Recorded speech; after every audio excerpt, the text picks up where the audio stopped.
Rainbow Reflections, Book 1, A Kind of Magic, Chapter 29, Cling Together.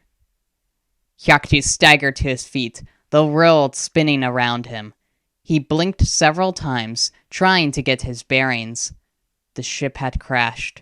He had used his spirit magic to teleport himself off the deck just in time. But what about Jabali? He had to find him. Ignoring his aching body, he forced his feet to carry him through the purple bushes and rugged trees. He reached his hands out in front of him, prepared to catch himself if he should stumble. Hyaktu had no idea where he was going, where he had ended up. "But I will find you, Jabali," he promised. Hyaktu lifted his head and sniffed the air. Was that smoke? It had to be. He couldn't have teleported too far away, otherwise he'd be completely out of energy. Or worse. He hurried in the direction of the burning smell, the scent growing stronger as he reached a clearing. The trees parted, allowing him to see the sky more clearly. A thick plume of smoke was coming from several hundred meters ahead. "I'm coming, Jabali," he thought as he pushed onwards. "I'm coming." The pain in his body began to subside, and he was soon feeling his energy return. He still went at a slow pace, knowing he'd need to conserve his energy to save his friend, and potentially more. But as Hyaktu got nearer, he couldn't hold himself back any longer and rushed ahead, shoving brittle twigs and poofy flowers out of the way. Stumbling into another clearing, this one made from the falling ship, he realized that the ship didn't look as bad as he thought it would. He was expecting the entire thing to be up in flames, the wood splintered far beyond repair. But only one engine had blown up, and that large chunk was sitting on the ground, burning itself out. The rest of the ship was scratched and splintered, but luckily not on fire. "Jabali! Jabali, are you here?" "About time you showed up." Hyaktu turned towards the voice and let out a sigh of relief to see his friend sitting nearby, in the shade of a tree. He hurried over, looking Jabali over.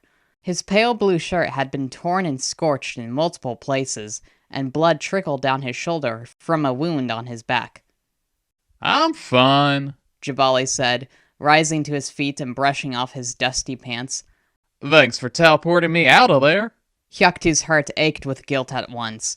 "I'm sorry, it was more out of instinct that I did it in the first place, but I would have grabbed you if you were closer and—" Jabali laughed and waved his hand, his solemn expression clearing at once. "I'm just messing with you. I know teleporting takes a ridiculous amount of energy out of you. You'd hardly be able to take me along for the ride, especially since it all happened so fast." I still wish I saved you," Hyaktu murmured, lowering his eyes.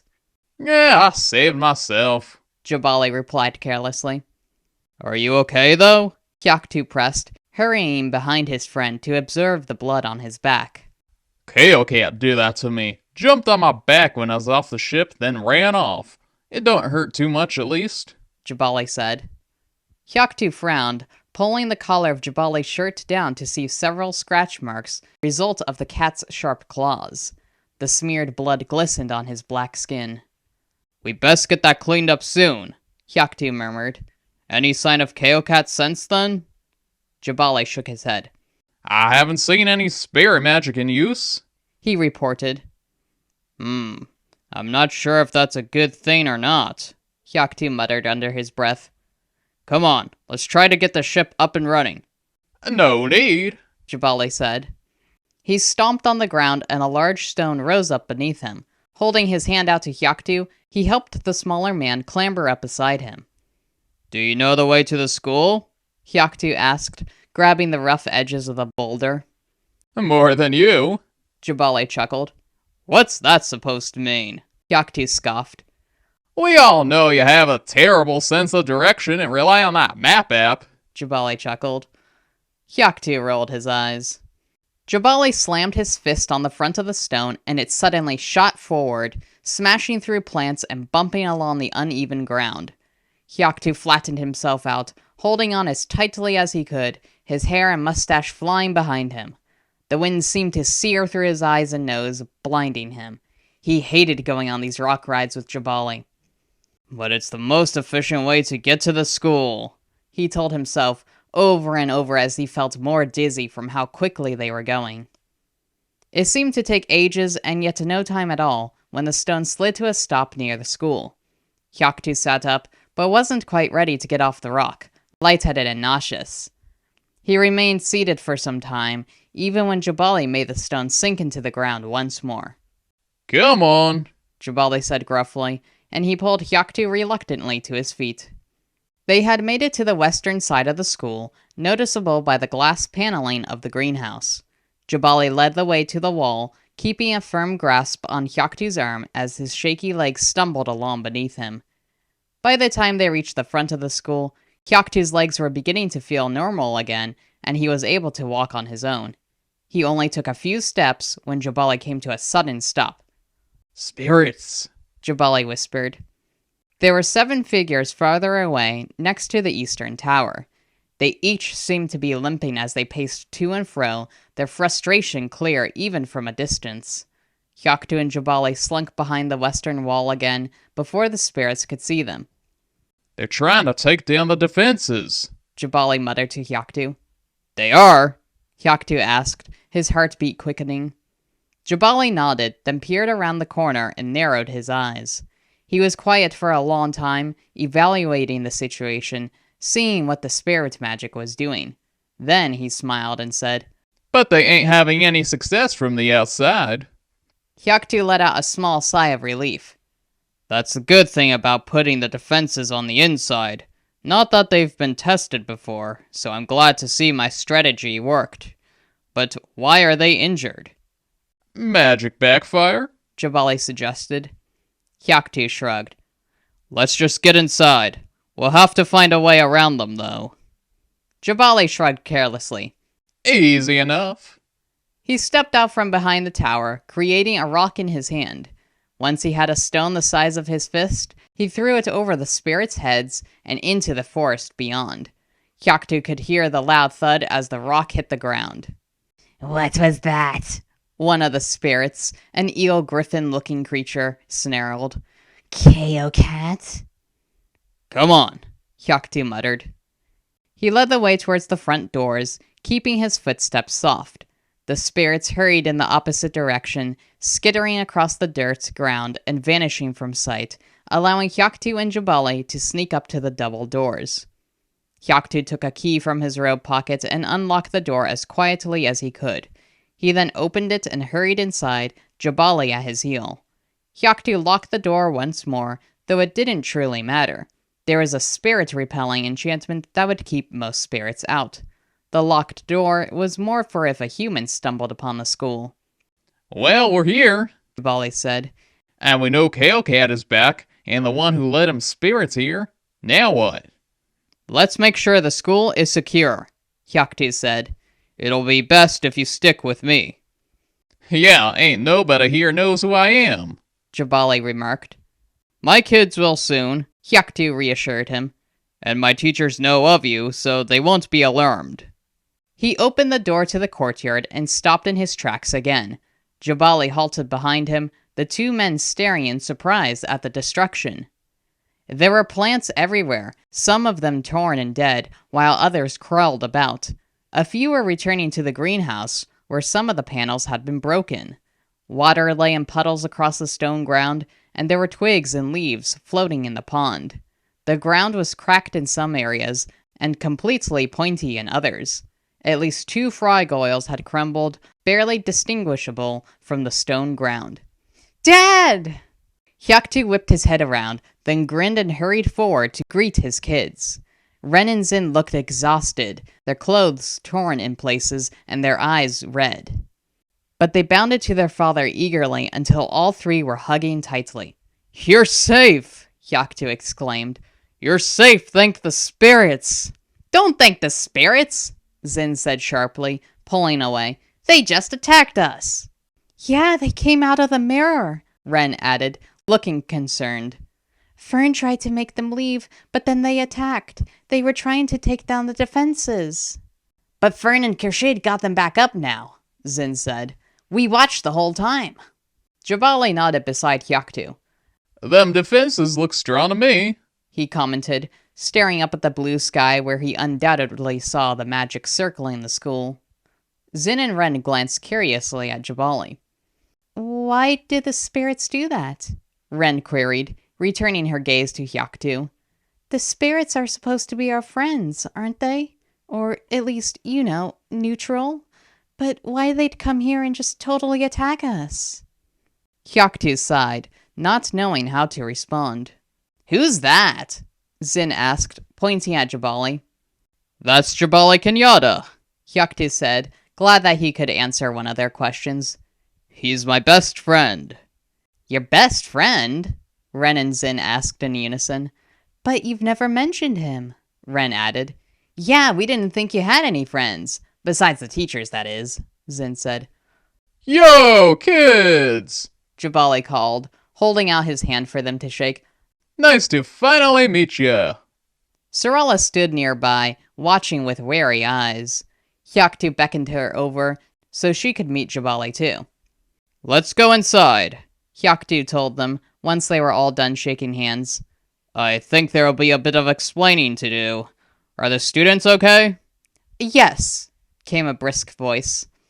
Hyaktu turned to see Fern and Khurshid coming out of the healing room. The students are all accounted for, Khurshid told him. Aster took attendance for all of the years. We also just sent out an announcement that the danger has passed and the enchantments are back up. Of course, you will want to add your own protections again, Hyaktu, but for now, the spirits are out. Did a small cat attack at all? Hyaktu asked. There was a big cat, Zin said, his eyes puzzled. It was a tiger, but with a clubbed tail and spikes on its back. Hyaktu sighed in relief. Kaokat didn't get in then. Fern, can you check the students and give them soothing potions if any of them are anxious? Ren opened her mouth as if to say something, but she quickly closed it again as Fern answered. Already done, Fern said briskly. We currently have all students gathered in the theater with Aster, Khurshid added. Okay, I'll be sure to speak to them all after we're done with our meeting, murmured Hyaktu. Come on, let's get inside. Hyaktu led the way to the entrance hall, then went down the hall leading to the admin office. Khurshid, Fern, Jabali, Ren, Zin, and Sarala trailed him. Once they were inside the wood-scented room, he sat at the desk in the center of the space, signaling for the others to pull up chairs in front of him. So how did all of this start? Hyaktu asked simply. It was C3, Zin growled. He had a mirror shard. I told him we had to bring it to you, but then he said you were gone. And then he just ran back to his room, and when Sarala broke down the door, we saw he had, all of the mirror shards. Hyaktu blinked. Sarala broke down the door? He glanced over at her. Why'd you do that for? He had a potentially dangerous mirror shard, Sarala pointed out. And he wouldn't open up. It's a good thing we went in, though, don't you think? Hyaktu nodded. What happened next? His kids launched into how the spirits had come out of the mirror and the fight began. They talked about different points in the battle, with Ren's vision and how the spirits tried to take down the defenses. Why were they doing that, Dad? Zin asked. How did you survive the ship crash? Ren added. And how did Miss Oakley control those plants? Sarala queried. Hyaktu sighed, not even knowing where to begin. He sat in silence for a long minute, the others not pressing him to speak as he thought. Finally, he stirred, looking up at his kids. I didn't realize what was going on until this morning, when I saw a small cat outside the school. A cat who I believe to be dead all these years. A spirit by the name of Kaokat. Kaokat? Zin mumbled, cocking his head. Like Chaos Cat or Chaotic Cat, Jabali offered. Oh, Zin snorted. Weird. Anyhow, Hyaktu continued, Kaokat is a powerful spirit, and though I didn't know if they still lived, I always made enchantments to keep them away wherever we went. The little house, the ship, the school, So it wasn't actually Kaokat who got into the school to place all these mirror shards, but they were the one behind the plan. And from what I can gather, their plan was to have someone set the shards inside the school and put together a mirror, which would then teleport their spirit friends when complete. The spirits would then be able to dismantle the enchantments from the inside, which would allow Kaokat into the school. Dad, Ren murmured, her eyes on the floor. I saw a cat outside the school a few times. You did? When? He asked in alarm. Has Kaokat really been under my nose this whole time? One time last semester, and a few times this semester, Ren said, blushing. I thought it was just a normal cat, not a spirit. Hyaktu sighed and closed his eyes. It's my fault. I should have told you about Kaokat ages ago, so you know what to watch out for. It's just, all these years, I truly thought they had died. I never saw them while you kids have been alive, until today. Ren looked up at him again, the redness fading from her cheeks. Why was Kaokat trying to get into the school? Hyaktu knew the question would come, but I don't have an answer, he uttered. But it must be for more than just causing chaos for the fun of it, if they've been present all year. Are we ever going to be able to leave the school again? Zin asked. Of course, Hyaktu said. I'll just have to put enchantments on the ship when we travel. Once it's back up and running, that is.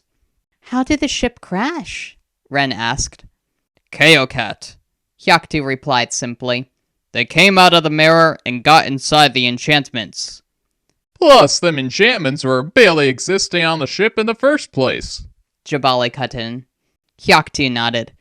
It's been a moment since I updated them, so Kaokat had an easy time getting on and crashing us.